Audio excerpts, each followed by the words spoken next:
Welcome to the first episode of the Cutting Ed Podcast, What North Dakota Schools Can Be. This podcast is designed for teachers, decision makers, students, and parents to help start conversations about innovative education in North Dakota. The Cutting Ed is a partnership of the North Dakota United Foundation, the North Dakota Department of Public Instruction, and Ted Dintersmith.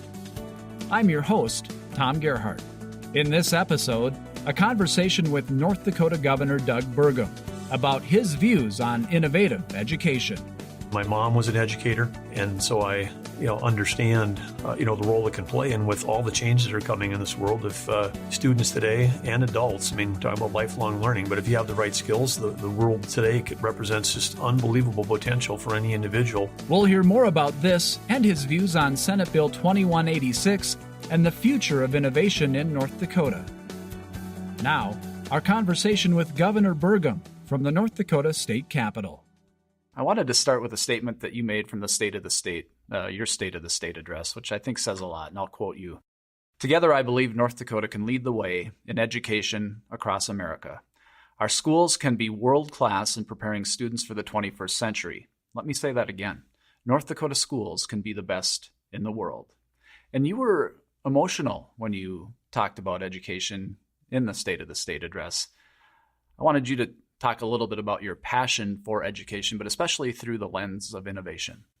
My mom was an educator, and so I understand the role it can play. And with all the changes that are coming in this world, if students today and adults, we're talking about lifelong learning, but if you have the right skills, the world today represents just unbelievable potential for any individual to really design and create a life, do things that were unimaginable that are for our grandparents. And if you don't have those skills, life on this little planet can be pretty awful.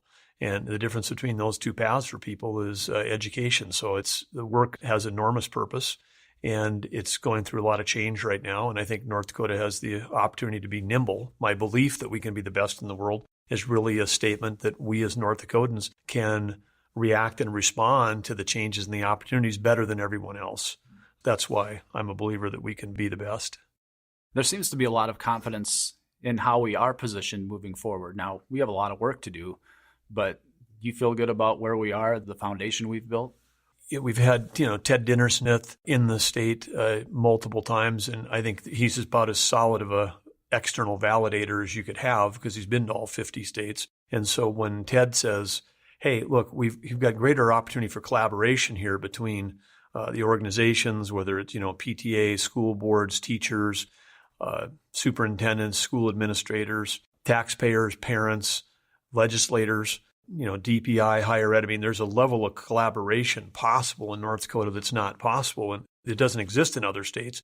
Now, can we take that small state nimbleness, that level of collaboration, and can we use it to actually make, constructive, positive steps forward to respond to the change? Because I think that the change is coming faster and harder than most humans anticipate, and that's what's going to stretch us is how willing are we going to be able to let go of the past to be able to reach for the future. The legislature passed Senate Bill 2186 this session. The Education Innovation Bill, as it's known. Last spring, you signed the bill. And you called it a crucial step in the right direction. Talk about that.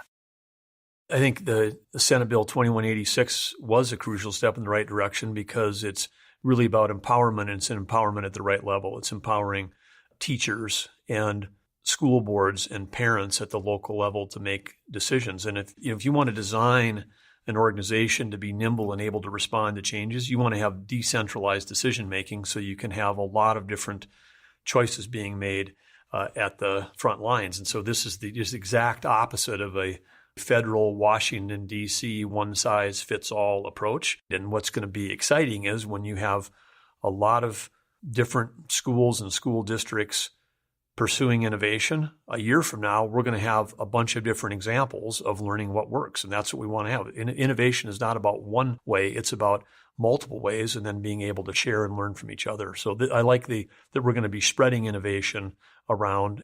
I'm looking forward to next year already to see what all the local districts and local schools come up with. And you talked about nimble and being able to adjust.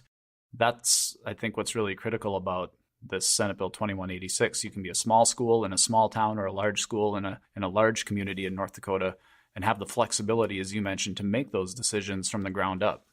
Yes, and I think there's some fun examples out there. I mean, I grew up in Arthur.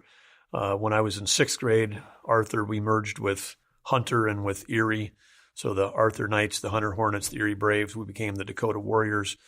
Years later, the Dakota Warriors merged with Argusville, Grandin, and Gardner, who by that time were already the Cass Valley North Eagles. They came together. Now there's one district that encompasses about 7 towns called Northern Cass, but it's still a small rural school. And one of the things that they're doing, and Corey Steiner, the superintendent there, I mean, they're putting together for 8th and ninth graders where they're going to have teachers of different disciplines in the same classroom. I mean, you can have a project-based learning, hands-on learning, where you can have a math and a science and an English teacher all in the same room. And over the course of the project, kids are going to learn how to write. They're going to learn how to do math. They're going to learn what was the underlying physics underneath it. And that cross-disciplinary learning, again, that's the way the world works. And it's also about teams. When we hire people in any 21st century job today, the first thing you do is you get assigned to a team, because things happen in teams, whether it's, building a Tesla, car, or whether it's, writing a piece of software. It happens in a team. And a lot of the education system has been around individual assessment. And we've got to figure out a way to basically deliver, hands-on experiential team-based learning, real world examples for kids. And that can happen in a small school district like the one that I grew up in, or it can happen in the biggest ones. And that's also what's exciting. You haven't been in office even a year quite yet. Let's talk about what you've done for education innovation since you took office, and Education Summit this past June to start things off. Well, that was, I think, a great success. We had, nearly 500 people attended. We had great speakers from both in-state and out-of-state talking about national trends. And it wasn't just speakers talking to an audience. There was lots of breakouts, lots of engagement, and there was, action items and things that came from that. We were going to repeat it based on the success that it was. So when at the Fall Educators Conference last week, we announced that we're going to be having our second Governor's Conference on Innovation and Education next June. And that's, stay tuned. So location and date to be announced, but it'll be in the first half of June next year, and hope to have even a bigger group of people there. And we also announced that we're going to have a set of innovation awards. And so we've sort of laid the groundwork for that. We've sort of put out the call, give people thinking about how we can highlight with actual recognition about what people are doing. And then we've also put out a challenge. I mean, the Senate Bill 2186, our goal would be have at least 20 school buildings or districts that have put together an innovation plan that say, hey, here's what we want to try to do for next year. And we've got this idea. We've got approval moving forward. I think that's a bare minimum. With the 180 plus districts in our state, I'd love to see a higher number, but we're hoping to see some of these early adopters that were ready to go right out of the chute get out and create some great examples that the rest of us can learn from. You also formed an innovative education task force that was announced recently. Again, folks from across the state from different disciplines, and that will help set the stage for what you hope to accomplish. Yeah, absolutely will. And we were so blessed in the sense that we had over 150 very qualified people applied to be part of that task force. So I think that gives you a sense of the energy that was in it, and it was teachers and superintendents and principals and parents and PTA leaders and private sector leaders, youth learning organizations that we have that play an important role. I'm talking about whether it's, organizations like FFA or 4-H or other learning organizations, some of the tech-based ones that are out there. There's lots of ways for kids to learn outside the classroom, but this is part of that.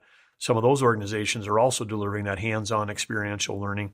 But I think what we want to do is, inspire innovation, highlight innovation, recognize innovation, promote innovation. And this group will help us think about, how do we share best practices? How do we get innovation to just grow? And one of the things that we kicked around and talked about was this hashtag InnovateND. We've got this group together created by executive order. There's no budget. There's no appropriation that goes with it. So how do you get things going? We don't have the money to hire someone. Let's create a website. Let's post this. But hey, we've got a hashtag InnovateND. We're encouraging schools to just get out there and start using it and have that become a free location, a free pointer where everyone can talk every week about the cool things that are going on. Listening to you, it seems like this is a time of incredible opportunity for teachers and learners. A teacher in a classroom anywhere in North Dakota today has access to all the world's information virtually for free. And so how do we take all of that content? How do we deliver that? How do we figure out a way to craft, new learning opportunities? And again, it's not just, watching a video. It's also, hey, we watch a video, but here's a hands-on, real world experience project where people are going to do learning. And I think in each community, if you're in coal country, there's opportunities with that industry. If you're in ag country, there's opportunity with that. If you're in the oil country, how do we get kids to even understand the economy of our state and the history of our state? I think we've, seen in this last year that there's been kind of a gap on understanding about the Native American history in our state and, the traditions and all that. I think there's an opportunity to, not just teach a segment in fourth grade in North Dakota history, but, how do we build that into a curriculum in a way where, again, it's hands-on, experiential, real learning where we can really understand each other in our state, understand the industry, understand our economy, understand how the world works. We have a chance to make K through 12 exciting again. And that was our conversation with Governor Doug Burgum. We'd like to know what you think about that last question. Is it a time for incredible opportunity for teachers and learners? Let's have the conversation together. Follow the links on our website to Facebook and Twitter. We look forward to hearing from you. The Cutting Ed is a partnership of the North Dakota United Foundation, the North Dakota Department of Public Instruction, and Ted Dintersmith. See you next time.